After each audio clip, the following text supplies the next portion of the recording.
কাজের দাবিতে রাস্তায় ধর্ণা বিক্ষোভ ওয়েস্ট বেঙ্গল ডিজাস্টার ম্যানেজমেন্ট এবং সিভিল ফাইটার অ্যাসোসিয়েশনের। সল্টলেক করুণাময়ীতে রাস্তার ধারে বসে পড়েন অ্যাসোসিয়েশনের সদস্যরা। তারপর বিপর্যয় মোকাবেলা মন্ত্রী জাভেদ আহমেদ খানের সঙ্গে দেখা করে ডেপুটেশন প্রদান তাদের। এরই মাঝে পুলিশের সঙ্গে ধস্তাধস্তি বাধে অবরোধকারীদের।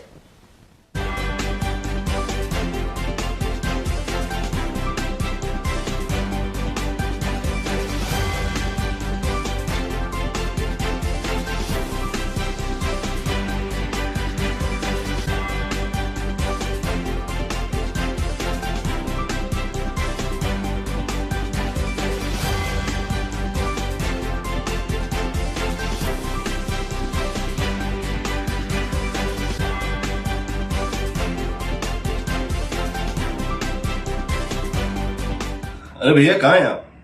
अरे ऐप में तो 5 मिनट दिखा रहा है। तो ऐसे कीजिए, कैंसिल कर दीजिए, मैं दूसरी कैब कर लूंगा।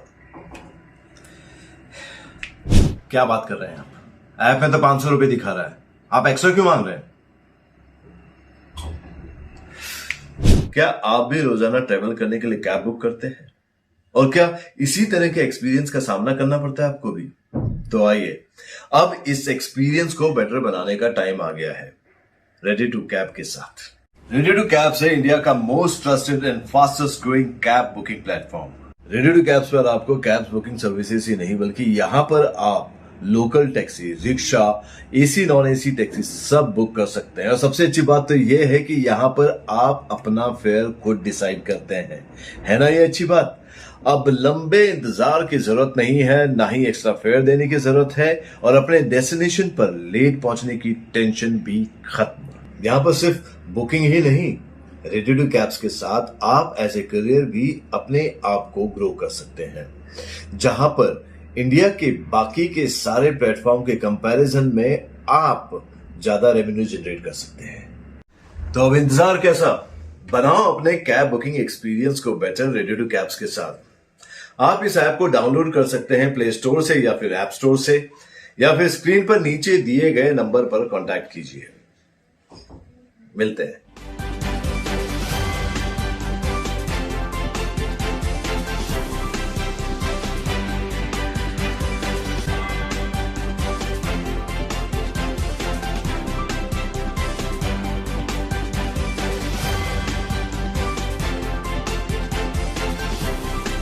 রাস্তায় সত্যি আজকের এই পরিস্থিতি দুর্দশা নিয়ে, কারণ আমরা বিগত দিনে বহুবার মাননীয় মুখ্যমন্ত্রীর কাছে বারবার যাওয়ার জন্য চেষ্টা করেছি, কিন্তু মুখ্যমন্ত্রীর সঙ্গে আমাদের সাক্ষাৎ হয়নি।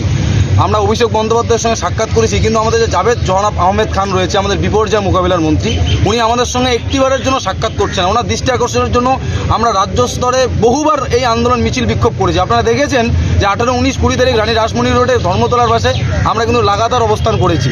এছাড়াও আমাদের প্রত্যেকটা জেলা শাসকের, মহকুমা শাসকের দপ্তরে আমরা কিন্তু অবস্থান মিছিল বিক্ষোভ করে। কেন আপনাদের দাবি কি? আমাদের দাবি হচ্ছে আজকে বিনা প্রশিক্ষণে যে সিভিক ভলেন্টিয়ার্সদের আজকে এতটা প্রমোট করা হচ্ছে, এতটা প্রাধান্য দেওয়া হচ্ছে রাজ্য সরকার, মানে তাদেরকে মাথায় তুলে নাচাচ্ছে। কিন্তু যারা আজকে বিপর্যয়কালে, যারা আজকে বন্যা করা, ভূমিকম্প, আমফান করা, মহামারীর মতো পরিস্থিতিতে হাতে হাত কাঁধে কাঁধ গলায় গলা মিলিয়ে জীবনকে বাজি রেখে প্রশাসনের পাশে থেকে তারা কিন্তু ঝাঁপিয়ে পড়ছে। এই ধরনের মানে বিপর্যয়ের অনেক হাজার হাজার পরীক্ষা দিয়ে তারা উত্তীর্ণ হয়েছে, কিন্তু আজকে আমরা বিপর্যয়কালে লড়াই করেও আমরা আজকে বিপর্যস্ত এবং আমরা আজকে বঞ্চিত।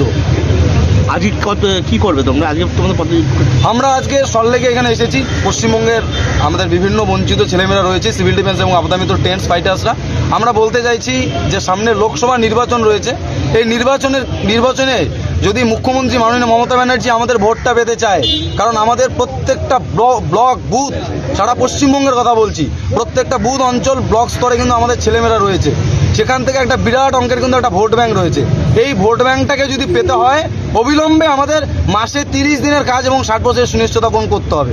এর সঙ্গে যে সমস্ত নিয়োগগুলো রয়েছে, যেমন অক্সিলারি ফায়ার অপারেটর বা হচ্ছে গিয়ে তোমার এনবিএ বা হোমগার্ড বা হচ্ছে গিয়ে তোমার মেডিকেল কলেজ, এই সব জায়গায় আমাদের রিক্রুট করা হচ্ছে না।